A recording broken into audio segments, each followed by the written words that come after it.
সিরাজ তার স্ত্রী মাজেদা এবং ছোট্ট 2 সন্তানকে নিয়ে একটি গ্রামে বসবাস করতেন। সিরাজ কঠোর পরিশ্রম করে জীবিকা নির্বাহ করতেন। তাকে খুব কম মজুরি দেওয়া হতো এবং মূল্যস্ফীতি খুব বেশি ছিল, তাই তার বাড়িতে দিনে মাত্র একবার খাবার রান্না করা হতো। কখনো কখনো শুধু আলু ভর্তা দিয়ে ভাত খেয়ে জীবিকা নির্বাহ করতেন। একবার গ্রীষ্মের দিনে সিরাজের স্ত্রী বললেন, গ্রীষ্ম এসেছে, অনেক বছর ধরে আমি এবং বাচ্চারা একটি ছোট্ট ফ্যানের সাহায্যে গ্রীষ্মকাল কাটাচ্ছি, আর এখন সেই ফ্যানও ভেঙে পড়েছে। এবার নতুন ফ্যান নিয়ে আসেন।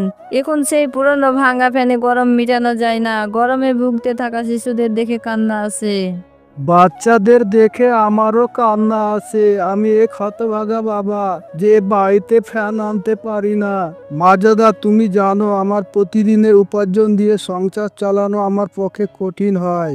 এমন পরিস্থিতিতে ফ্যান কোথায় পাবো? একটি ফ্যানের দাম কমপক্ষে 800 টাকা হবে। আমি খুবই কম একদিনে 200 টাকা উপার্জন করতে পারি। আমার কাছে 600 টাকা আছে। আমি অনেক কষ্ট করে এই 600 টাকা সঞ্চয় করেছি। আপনি যে 200 টাকা উপার্জন করে এনেছেন, সেই 200 টাকা আর আমার টাকা একসাথে করে বাজার থেকে একটি ফ্যান কিনে নিয়ে আসেন। সিরাজ তার 200 টাকা নিতে জাব্বারের বাড়ি যায়। জাব্বার তার বাড়ির বাইরে দরজায় বসে আছে। সিরাজকে তার বাড়িতে আসতে দেখে জাব্বার তাকে বলে, আরে সিরাজ ভাই, তুমি আজ আমার বাসায় কিভাবে এলে? সব ঠিক আছে তো? হ্যাঁ ভাই, আল্লাহর রহমতে ভালো আছি। আসলে আমি তোমার বাড়ি এসেছি 200 টাকা সংগ্রহ করতে, যা আমি তোমাকে ধার হিসাবে দিয়েছিলাম। একটি ফ্যান কিনতে চাই। ফ্যান ছাড়া দিন রাত কাটানো খুবই কঠিন হয়ে পড়েছে। সিরাজ ভাই, তোমার কষ্ট আমি বুঝতে পেরেছি, কিন্তু আমার অবস্থা ভালো না। এই সময় ঘরে 1 পয়সাও নেই। তুমি তোমার 200 টাকা অন্য সময় নিতে পারো। ঠিক তখনই জাব্বারের স্ত্রী আসে। সিরাজ ভাইয়ের টাকা ফেরত দেন না কেন? ফ্যান ছাড়া এত গরমে রাত কিভাবে কাটাবে? সিরাজ ভাই, আমার কাছে এই 100 টাকা আছে, আপনি সেগুলো নিয়ে যান। আমি আপনাকে বাকি 100 টাকা পরে দিয়ে দেব। সিরাজ 700 টাকা নিয়ে ফ্যানের দোকানে যায় ফ্যান কিনতে। দোকানদার অনেক ফ্যান দেখায়, কিন্তু কোনো ফ্যান 800 টাকার কম নয়। মহাজন মশাই, আমার কাছে শুধু 700 টাকা আছে। আমাকে একটি সস্তা ফ্যান দেখান দয়া করে।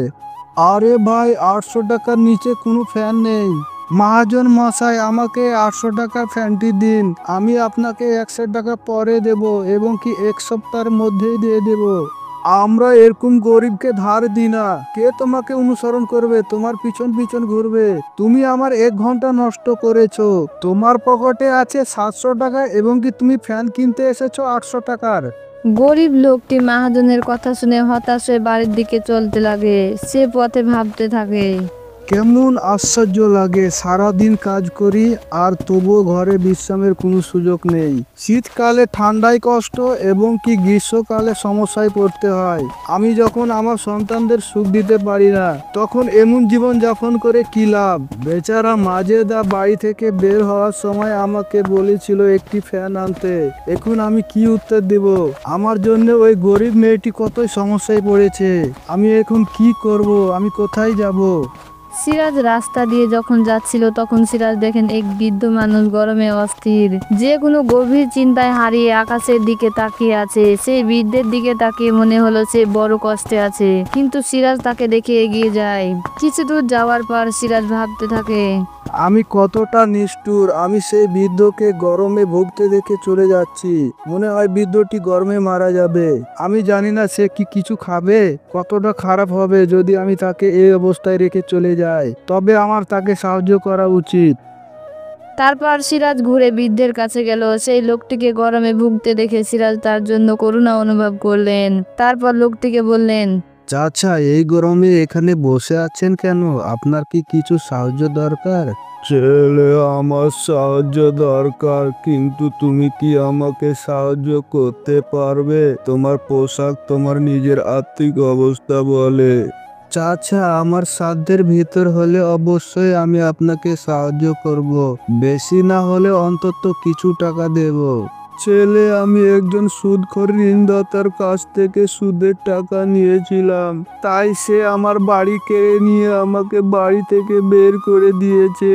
সেই সুদখোরের টাকা পরিশোধ করে বাড়ি ফেরত নেওয়ার মতো আমার কাছে যথেষ্ট টাকা নেই। আমি এখন কোনো কাজ করতে পারি না যাতে আমি তার জন্য অর্থ উপার্জন করতে পারি। চাচা, আপনার কোনো সন্তান নেই? আমার দুটি ছেলে আছে, দিনরাত পরিশ্রম করে তাদের লেখাপড়া শিখিয়েছিলাম। চাকরি পেয়ে তারা আমাকে ছেড়ে শহরে চলে গেছে। সেখানে যাওয়ার পর তারা আমাকে ভুলে গেছে। সেখানে গিয়ে তারা বসতি স্থাপন করেছে। একদিন এসেছিল দুই ভাই, জানতে পারলাম যে তারা আমাকে দেখতে নয়, আমার জমি বিক্রি করতে এসেছে। বড় ছেলে বলছিল আমি শহরে ব্যবসা করতে চাই, তাই তার অনেক টাকার প্রয়োজন, এবং ছোট ছেলে বলল আমি একটি কারখানা খুলতে চাই। তাই উভয় ভাই আমার সমস্ত জমি বিক্রি করে ভাগাভাগি করে টাকা নিয়ে শহরে চলে গেছে, আর কখনো বাড়ি ফিরে আসেনি। এই বলে বৃদ্ধ কাঁদতে লাগলেন। সিরাজ তাকে কোনো মতে চুপ করালেন। চাচা, আমার স্ত্রী নিশ্চয় আমার জন্য অপেক্ষা করছে। আমি আজ ওকে কথা দিয়েছিলাম ওর জন্য একটি ফ্যান আনবো, কিন্তু আমি ওর জন্য একটি ফ্যান আনতে পারিনি। তাই এখন আপনি এক কাজ করেন, এই টাকাটা নেন। আমার চেয়ে আপনার টাকাটা বেশি দরকার। আমাদের ফ্যান না থাকতে পারে, কিন্তু আমাদের একটি বাড়ি আছে, কিন্তু আপনার কাছে তাও নেই। আপনি যদি বেশি সময় বাইরে থাকেন তবে আপনার অবস্থা আরো খারাপ হতে পারে। অতএব এই টাকা সুদখোরকে দিয়ে দিন এবং তার কাছ থেকে আপনার বাড়িটি ফেরত নিন। বৃদ্ধ সিরাজের কাছ থেকে টাকা নেন। তারপর সিরাজকে বলেন, পুত্র, তুমি সত্যি একজন মহান ও ভালো মানুষ। আজ যখন তুমি নিজের কষ্টে নিমজ্জিত ছিলে, তখনও তুমি কোনো স্বার্থ ছাড়া আমাকে সাহায্য করেছো। এটি এমন একটি গুণ যা একজন সত্যিকারের ভালো মানুষের মধ্যে রয়েছে। আল্লাহ সর্বদা তোমার উপর খুশি থাকুক। তুমি অবশ্যই এর জন্য ভালো কিছু ফলাফল পাবে। আমি প্রার্থনা করি যে তোমার জীবনে কখনো যেন অভাব না আসে এবং তুমি প্রতিটি মুহূর্তে সুখে থাকো। আল্লাহ প্রত্যেক পিতা মাতাকে এরকম মহৎ এবং বুদ্ধিমান সন্তান দান করুক, যা কারো উপকারে আসতে পারে। তোমার মতো সন্তান পাওয়া যে কোনো পিতার জন্য অন্তত গর্বের বিষয়। সেই বৃদ্ধ সিরাজকে অনেক আশীর্বাদ করে। তারপর সেইখান থেকে চলে যায়। সেই বৃদ্ধকে সাহায্য করার পর সিরাজ আজ খুব খুশি বোধ করছিল, কিন্তু অন্যদিকে যে তার স্ত্রীর জন্য একটি ফ্যান আনতে পারে না, এজন্য সে দুঃখ পেয়েছে। তবে তার এই সন্তুষ্ট ছিল যে দরিদ্র সত্ত্বেও তিনি একটি মহৎ কাজ করেছেন। এইভাবে সিরাজ নিজের বাড়িতে চলে যায়। সিরাজকে দেখে তার স্ত্রী তাকে বলে, আমি এতক্ষণ আপনার জন্য অপেক্ষা করেছি। আপনার অপেক্ষায় আমার চোখ ব্যথা করছে। আমার মাথায় অদ্ভুত চিন্তা আসছিল যে অপ্রীতিকর কিছু ঘটনা ঘটে গেল না তো? মাজেদা, তুমি ছোটখাটো বিষয় নিয়ে সব সময় চিন্তা ভাবনা শুরু করো। একজন মানুষ যখন ঘরের বাইরে যায় তখন সময় লাগে। আমি টাকা আনতে জব্বরের বাড়ি গিয়েছিলাম, কিন্তু সে আমাকে দিতে অস্বীকৃতি জানায়। কিন্তু তার স্ত্রী আমাদের অসহায় দেখে আমাকে 100 টাকা দিয়েছিল। আপনাকে মাত্র 100 টাকা দিয়েছেন, পুরো 200 টাকা আনলেন না কেন? তিনি যখন টাকা ধার করতে এসেছিলেন তখন তিনি এত সুন্দর অভিনয় করছিলেন, কিন্তু যখন টাকা ফেরত দেওয়ার সময় আসে তখন তিনি অনীহা দেখাতে শুরু করেন। আপনি 10 বার তার বাড়িতে গিয়েছিলেন টাকা নিতে, এবং এখন তিনি আপনাকে 100 টাকা দিয়েছেন। এখন আমি জানি না সে আমাদের 100 টাকা কবে দেবে, এবং কি ফ্যানের কি হয়েছে। মাজেদা, আমি যখন একটি ফ্যান কিনতে গিয়েছিলাম তখন কোনো ফ্যান 800 টাকার কম ছিল না। আমি ফ্যান বিক্রেতাকে 100 টাকা ধার দিতে বলেছিলাম, কিন্তু তিনি স্পষ্ট ধার দিতে অস্বীকার করেছিলেন। আজকের যুগে কেউ কাউকে কিছু দেয় না কিছু সুবিধা ছাড়া। আপনি যদি তার কাছ থেকে সুদে 100 টাকা ধার নিতেন তিনি অবিলম্বে দিতেন, কিন্তু আপনি ফ্যানটি না কিনে সঠিক কাজ করেছেন। এটা 100 টাকারই তো ব্যাপার, এবং আপনি 6-7 দিনের মধ্যে পেয়ে যাবেন। আমাকে 700 টাকা ফেরত দেন, আমি নিরাপদে রাখবো। যখন ফ্যান নিতে যাবেন তখন আপনাকে দিয়ে দেব। মাজেদা, সেই 700 টাকার ভেতরে আমি এক বৃদ্ধকে 600 টাকা দিয়েছিলাম। তার খুব টাকার প্রয়োজন ছিল, গরমে বিপাকে পড়েছেন তিনি। আমি যদি তাকে সাহায্য না করতাম তাহলে সে হয়তো বাঁচতে পারতো না। তারপর সিরাজ মাজেদাকে পুরো ব্যাপারটা বিস্তারিত জানায়। সিরাজের কথা শুনে মাজেদা বলে, আপনি ওই বৃদ্ধকে দিয়ে খুব ভালো কাজ করেছেন, কিন্তু জেনে রাখুন যে প্রদীপ ঘরে জ্বালানো হয় তা মসজিদে নেওয়া হয় না। এখন এই গরমের দিনে আমরা আমাদের সন্তানদের কি বলবো? একদম ঠিক বলেছ মাজেদা, আমি তোমার সাথে সম্পূর্ণ একমত। কিন্তু সে দরিদ্র বৃদ্ধ আমাদের চেয়েও অনেক কষ্টে ছিলেন। চিন্তা করবে না, ইনশাল্লাহ আমাদের ফ্যানের ব্যবস্থা হয়ে যাবে কোথাও থেকে। চলো, তুমি আমাকে খাবার দাও, আমি অনেক ক্ষুধার্ত। আজ ঘরে চাউলও শেষ, আধা কেজি চাউল ছিল, সেই চাউলগুলো রান্না করেছি। বাচ্চারা অর্ধেক খেয়েছে আর আমি আপনার জন্য অর্ধেক রেখেছি। তুমি কি কিছু খেয়েছো মাজেদা? তোমার খিদে পায় নাই? আমি বাচ্চাদের খাবারের ভিতর থেকে 2-3 নলা খেয়েছি। তারপর মাজেদা সিরাজের জন্য খাবার পরিবেশন করে। সিরাজ খেতে বসতে বাড়ির দরজায় কেউ নক করে। মাজেদা বাড়ির বাইরে গিয়ে দেখেন একজন বুড়ি দাঁড়িয়ে আছে। সে মাজেদাকে বলে, মেয়ে, আমার প্রতি দয়া করো, আমি গতকাল থেকে কিছু খাইনি, তাই আমার অবস্থা খুব খারাপ হয়ে গেছে এবং আমার খাবার কিছুই নেই। দয়া করে আমাকে কিছু খাবার দাও, আল্লাহ তোমাকে আশীর্বাদ করবেন। অনেকের ঘরের দরজায় কড়া নাড়ালেও কেউ দরজা খুলেনি। বুড়িমা, এই মুহূর্তে আমাদের বাড়িতে এমন কিছুই নেই যা আমি তোমাকে খেতে দিতে পারি, এবং এমন কোনো রেশনও নেই যা আমি তৈরি করে তোমাকে কিছু দিতে পারি। মাজেদার কথা শুনে বুড়ির আশা ভেঙে যায়। এরই মধ্যে সিরাজ আসে। সে বৃদ্ধাকে বলে, বুড়িমা, দয়া করে ভিতরে চলেন, বেশিক্ষণ বাড়ির বাইরে দাঁড়িয়ে থাকা উচিত নয়। এখানে খুব বেশি গরম পড়ছে, আপনি অসুস্থ হতে পারেন। সিরাজ বৃদ্ধাকে ঘরে নিয়ে আসে এবং তারপর মাজেদাকে বলে, মাজেদা, তুমি আমার জন্য যে অল্প কিছু ভাত বাঁচিয়ে রেখেছিলে সেইগুলো বুড়িমাকে দাও। তারপর সাজেদা বুড়িকে ভাতগুলো দেয়। বুড়ির খুব খিদে পেয়েছে, তাই সে সঙ্গে সঙ্গে ভাতগুলো খেয়ে ফেললো। এই দুঃখের সময়ে তোমরা আমাকে সাহায্য করেছো, তোমার এই অনুগ্রহ আমি সারা জীবন ভুলবো না। বুড়ি সিরাজ ও মাজেদাকে আশীর্বাদ করে তারপর সেইখান থেকে চলে যায়।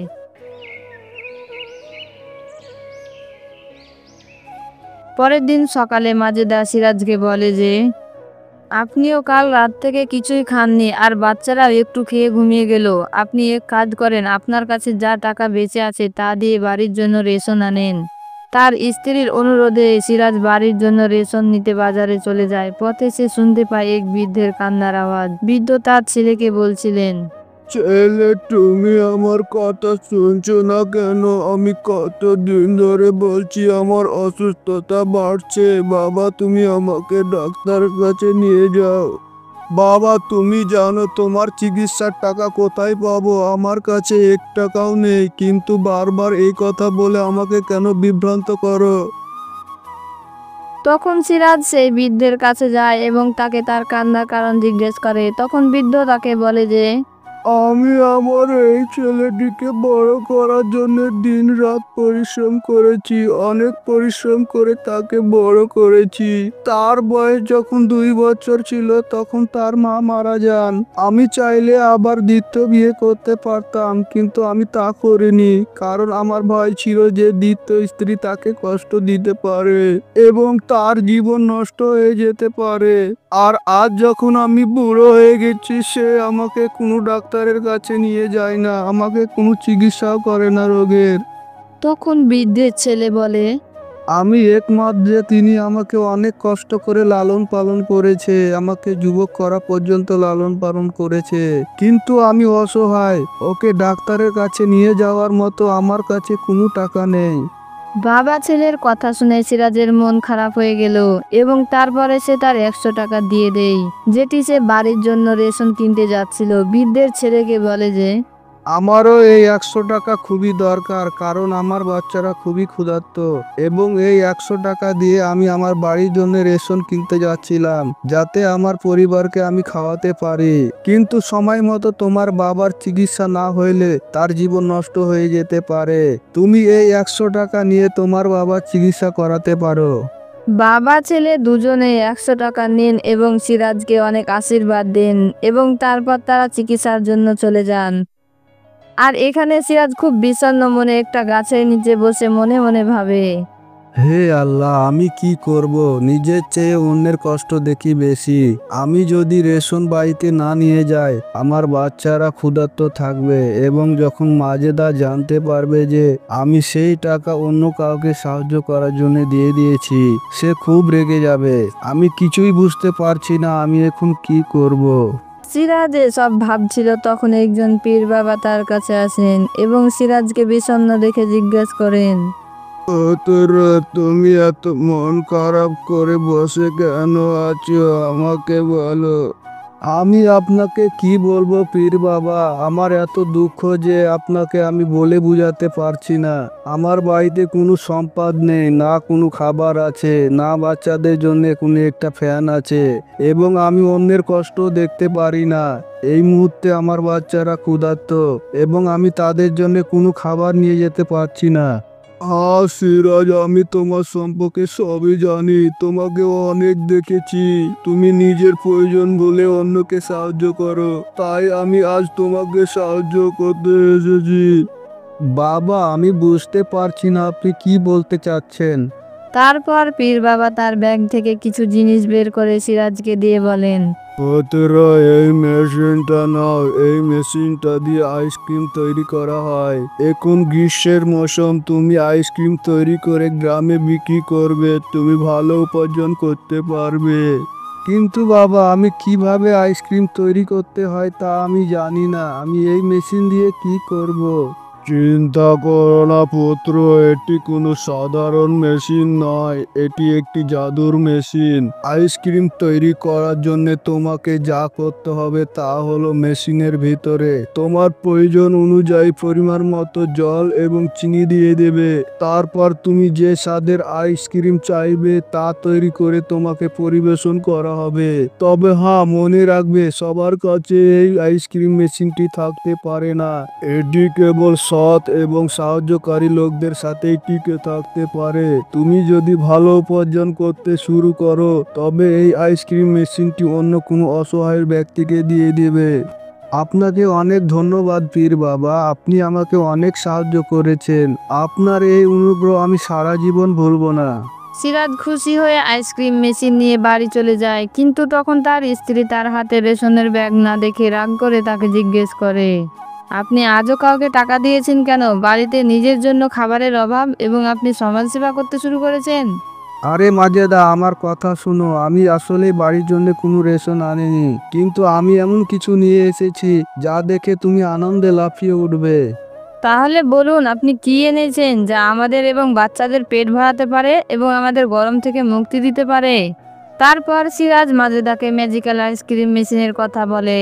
কথা শুনে মাজেদাও খুশি হয়ে যায়, কিন্তু এখন একটা প্রশ্ন ছিল, আজকের খাবারের ব্যবস্থা এবং আইসক্রিম বিক্রির জন্য একটি ঠেলা গাড়ি কোথায় পাবে। ওগো, চিন্তা করবেন না, আমার মায়ের দেওয়া সোনার মালা নিন, স্বর্ণকারের কাছে বন্দুক রাখুন এবং কিছু টাকা ধার করুন। তারপর যখন আপনি টাকা পাবেন তখন মালাটি খালাস করতে পারবেন। অন্তত বাচ্চারা আজ ক্ষুধার্ত থাকবে না এবং আইসক্রিম বিক্রি করার জন্য একটি ঠেলাগাড়ি নিয়ে আসতে পারবেন। হ্যাঁ মাজেদা, তুমি ঠিক বলেছো, আমাকে সেই মালাটি দাও। আমি স্বর্ণকারের কাছে যাব, তারপর আমি মালামাল এবং গাড়ি নিয়ে আসবো। তারপর মাজেদা সেই মালাটি সিরাজকে দেয় এবং সিরাজ খাবারের রেশন এবং ঠেলা গাড়ি নিয়ে বাড়িতে আসে। এই নাও মাজেদা, তুমি খাবার রান্না করো, তারপর আমরা খাবো এবং পরে আইসক্রিম বানাবো। তারপর দারুণ উপভোগ করে খাবার খেয়ে সিরাজ আর মাজেদা আইসক্রিম বানানো শুরু করে। আইসক্রিম তৈরি হতে দেখে শিশুরা খুব খুশি হয়। এই জাদুর মেশিন, আমাকে 100টি দুধের স্বাদযুক্ত আইসক্রিম বানিয়ে দাও। তিনি এই কথা বলার সাথে সাথে জাদুকরি মেশিন থেকে একটি রেশমি আলো বেরিয়ে আসে এবং তা থেকে 100টি দুধের স্বাদযুক্ত আইসক্রিম বেরিয়ে আসে। এটা দেখে বাচ্চাদের মনে হলো তাদের আনন্দ যেন আকাশে ছুঁয়েছে। তারপর বাচ্চারা একটি করে আইসক্রিম খেয়েছিল এবং অনেক মজা করেছিল। তারপর সিরাজ তার গাড়িতে আইসক্রিম নিয়ে গ্রামের দিকে আইসক্রিম বিক্রি করতে যায়। আইসক্রিম নেন, আইসক্রিম একবার খেলে বারবার চাইবেন। এই আইসক্রিম একবার খেলে ভুলে যাবেন পৃথিবীর টানাপোড়েন, খেলে পারে বুঝবেন। এ কথা বলতে গ্রামবাসীর ভিড় জমে সিরাজকে ঘিরে। শিশু, বৃদ্ধ, তরুণ সবাই সিরাজের কাছ থেকে আইসক্রিম কিনতে শুরু করে। আরে বাহ সিরাজ, আইসক্রিম খেতে তো মজাই লাগছে। এত সুস্বাদু আইসক্রিম আগে কখনোই খাই নাই।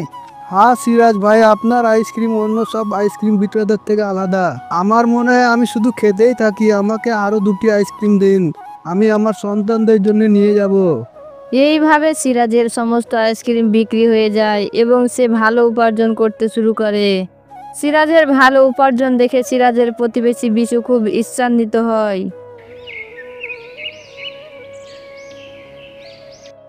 একদিন সিরাজের প্রতিবেশী বিশু তাকে জিজ্ঞেস করে, আরে সিরাজ, সত্যিকার ভালো। তোমার আইসক্রিমে কি মিশিয়ে নিয়ে গ্রামে আসো, তাতে কি যোগ করো?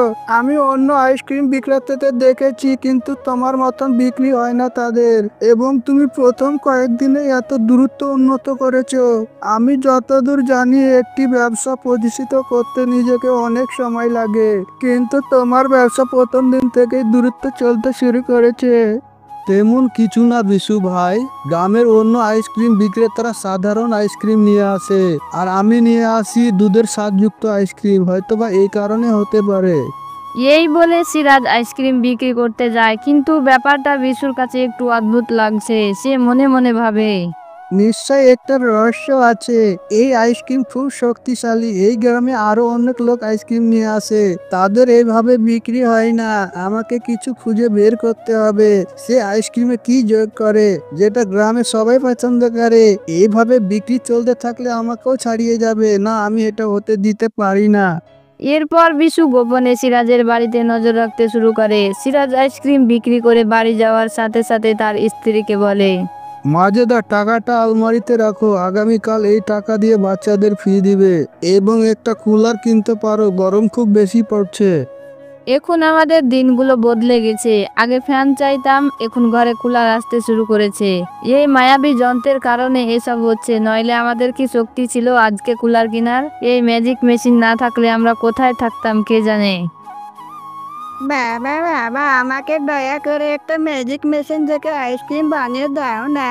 আমার একটা আইসক্রিম খেতে অনেক মনে চাইছে। ওগো, আমারও আইসক্রিম খেতে মন চাইছে। আমার জন্য জাদু মেশিন দিয়ে আইসক্রিম বানিয়ে দেন না। তারপর সিরাজ ম্যাজিক মেশিন থেকে আইসক্রিম চায় এবং মেশিন থেকে আইসক্রিম বেরিয়ে আসে। এইসব দৃশ্য বিশু বাইরে দাঁড়িয়ে লুকিয়ে লুকিয়ে সব দেখছিল। আচ্ছা, এটাই জাদুর যন্ত্রের জাদু। এই কারণে সিরাজের আইসক্রিম গ্রামবাসীদের এত পছন্দ। আমি যদি এই মেশিনটি পাই, তাহলে আমি আইসক্রিম বিক্রি করে অনেক ধনী হব। এইভাবে বিশু তার বাড়ির দিকে হাঁটা শুরু করে। তারপর রাত নামার অপেক্ষায় থাকে। রাত হলে সবাই ঘুমিয়ে যায়। সব জেনে বিশু গোপনে সিরাজের বাড়িতে যায় এবং ম্যাজিক মেশিনটি তার বাড়ি থেকে নিয়ে আসে। এবং সকালে সিরাজ এবং মাজেদা আইসক্রিম ম্যাজিক মেশিনটি খুঁজতে লাগে এবং অনেক চিন্তিত হয়ে পড়ে। আরে মাজেদা, ভালো করে খোঁজ করো, ঘরের ভিতরই হবে মেশিনটি। ওগো, আমি সব জায়গায় খুঁজলাম কিন্তু কোথাও পেলাম না। বিশু আইসক্রিম বানানোর চেষ্টা করছিল। লোভের বশবর্তী হয়ে তিনি মেশিনে অনেকগুলো দুর্লভ উপকরণ ঢুকিয়ে দেন। এই জাদুর মেশিন, আমাকে 100টি আইসক্রিম দাও। এই জাদুকরী যন্ত্রটি বলার সাথে সাথে যন্ত্রটি দ্রুত ঘোরাতে থাকে এবং হঠাৎ ঠান্ডা বরফের শিখা বের হতে থাকে। ঠান্ডায় পুরো পরিবার জমে যেতে থাকে এবং মানুষ সমস্যায় পড়ে। এখন বিশু বুঝতে পেরেছিল যে সততা ছাড়া জাদুবিদ্যা কাজ করে না, কিন্তু ততক্ষণে অনেক দেরি হয়ে গেছে। যন্ত্রটি নিয়ন্ত্রণের বাইরে চলে যায়। সমস্ত পরিবার বরফে জমে গেল। তখন একজন জ্ঞানী পীর বাবা এসে বললেন, পুত্র, এই জাদু তোমার কৃতিকর্মের ফল। তুমি যখন এটি চুরি করেছিলে, তখন তুমি ভেবেছিলে যে সবকিছুই তোমার, কিন্তু জাদু সব সময় সৎ লোকের হাতেই বিকাশ লাভ করে, অসৎ লোকের হাতে নয়। বিশু তার ভুল বুঝতে পেরেছে। তিনি ক্ষমা চেয়েছিলেন এবং সিরাজকে মেশিনটি ফেরত দেওয়ার সিদ্ধান্ত নেন। তিনি তার পরিবারের কাছে মেশিনটি ফেরত দেওয়ার সাথে সাথে তুষার গলতে শুরু করে এবং সবকিছু আগের মতো হয়ে যায়। এই ঘটনাটি বিশুকে আজীবন শিক্ষা দিয়েছিল যে চুরির ফল কখনো মিষ্টি হয় না, বরং এটি নিজের জন্য ধ্বংস নিয়ে আসে।